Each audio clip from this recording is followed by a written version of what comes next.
Hi there! Is there something you've been meaning to create but you're afraid to start? When I used to get ideas for videos such as this one, I used to think that I needed to have the perfect plan figured out before I could even begin. But what that led to was me never creating anything at all. You might be in a similar position. Maybe you've been daydreaming about starting a YouTube channel, or there's a vision of a painting that keeps haunting you, or maybe you just have a really witty punchline you're dying to share. And if that's the case, let me share a secret with you.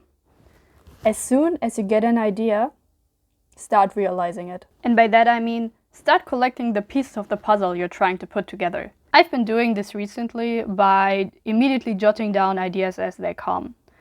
And what that does is something magical happens, because what began as a few lines of dialogue quickly becomes an entire scene that I'm typing out in my notes app, just because I'm following the flow. And this isn't to humble brag, but rather to emphasize how vital the act of starting is. Because in order to create art, you need to create it. Most of my artistic endeavors come to life not as I'm planning them, but as I am doing them. Because the truth is that the process itself shapes the product. And therefore, I will make much more progress in 1 hour of writing than I could in 10 hours of planning and trying to think through it. Another reason why it's important to start as soon as possible with realizing an idea is because it's really easy to get bored of them. In her book, Big Magic, Elizabeth Gilbert describes ideas as these entities that are floating around, waiting for someone to birth them. And if you make them wait too long after they've chosen you, then they will go look for someone else.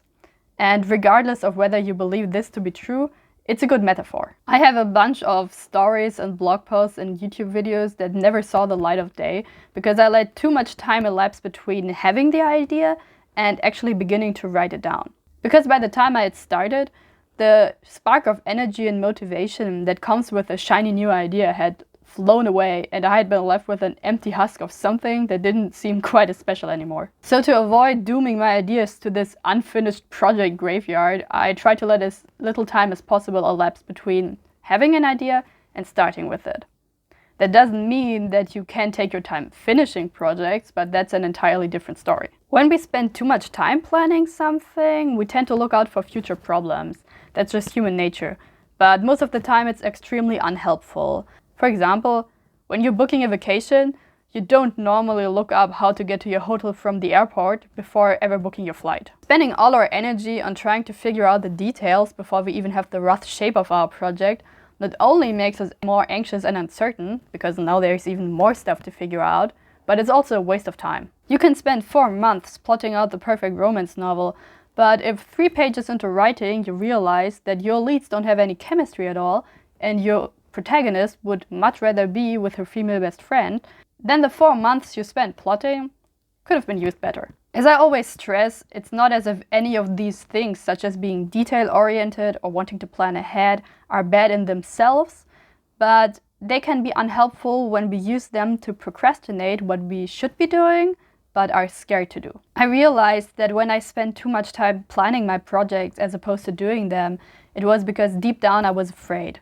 If I saw how my realization of my project didn't conform to the perfect vision in my head, it would be because I wasn't good enough. This came from self-judgment and perfectionism. When writing a story, I was afraid that if the first draft didn't turn out perfectly, it would be because I was not a good writer. Subconsciously, I thought that if I planned it perfectly, I'd be able to avoid making any mistakes, and therefore my dignity as a writer would be preserved. But obviously this is delusional, because not only are mistakes natural, but nothing is ever truly finished. Anything we create is shaped by us as people.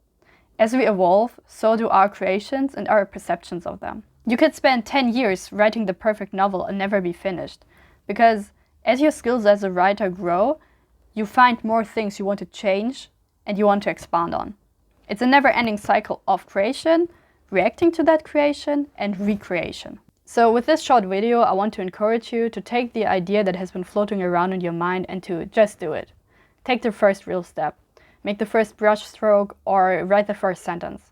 And once you've done that, the hardest part is over. And should you have resistance to that idea, ask yourself, what are you so afraid of would happen if you did this thing imperfectly? Now, if you don't really consider yourself a creative person, but you would like to, then I encourage you to watch my last video, where I explain how to move from mindless productivity to creativity, and how creativity is your birthright. My name is Zhenya. Thank you so much for spending time with me, and I'll see you in the next one.